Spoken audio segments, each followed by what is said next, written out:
they had three major policies that were going to be followed. First, Lucifer says, we have to make sure that people, humans, get to believe that Satan and his angels do not really exist. You know, Roger, that's interesting because a recent research study report that I read indicated that in a national survey, I believe it's over 75% of people do not really believe in a real tangible devil. But there is one. Oh, yeah. The next thing, the three-parts policy that they had adopted there, the second one was to find a way of being able to get total control of people's minds.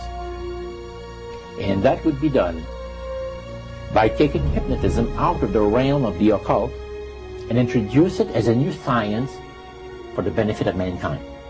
They felt that by taking hypnotism out of the realm of the occult and introducing it as a new science for the benefit of mankind, they could then use people of great renown, educators, people of capacity, that would do great things, such as supposedly regress people in time to former lives.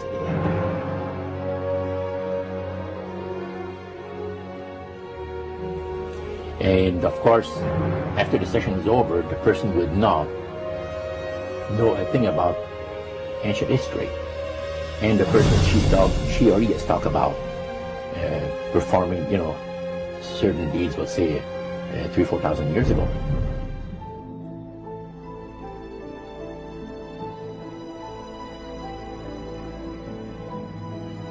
But this was their strategy. Now, what this would do for the thing is this, that it would create in the minds of the general public, solidly set in the mind of the general public, an unwavering trust in that great deception. So now this would be a way of de-Christianizing the Western world through the avenue of mysticism. The three things were, number one, that they did not want Satan did not want the human family to think that he or his angels existed. Right. The second point that you made had to do with taking control of people's minds. That's right. The third point was what? Was to destroy the Bible without burning it. Okay. See? And what was his strategy on that? On that, it was very interesting. Because after the Great General Council, it was decided that Satan would tutor Charles Darwin personally in setting up the principles of his theories of evolution. He was tutored by Lucifer himself, fallen Lucifer. And at that time, it was understood, Satan and his spirit counselors understood, that if a person was led to believe in the theory of evolution, it would, in his life, destroy completely the creation week of the Bible, the fall of man, and plan of redemption. It would do away with it. Anyone that teaches a theory of evolution is considered to be a minister of a great religious system. And he said that every teacher of that theory is recognized by the spirits as a person of great value and receives a very special unction from Satan himself, giving great power to induce spiritual blindness, to convince and convert. Three capacities.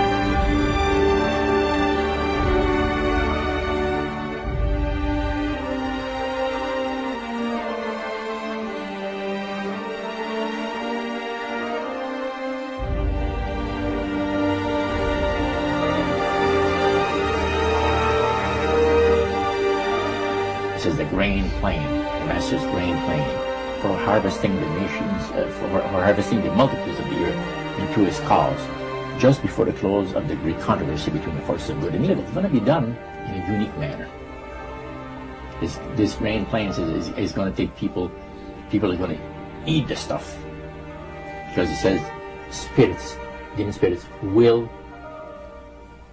declare themselves to be inhabitants of far distant planets in the galaxies that are coming to warn the inhabitants of planet Earth of the impending destruction of the planet unless something seriously proper is done to avoid it.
Metaphor. If you think about Aladdin and his lamp, you've probably heard of that one.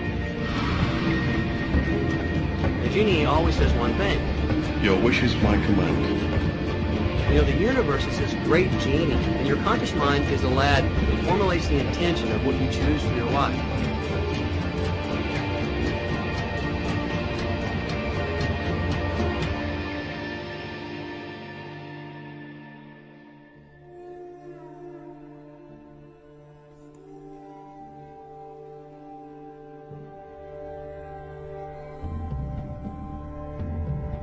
At the very heart and core of all these secret societies lurks the Kabbalah.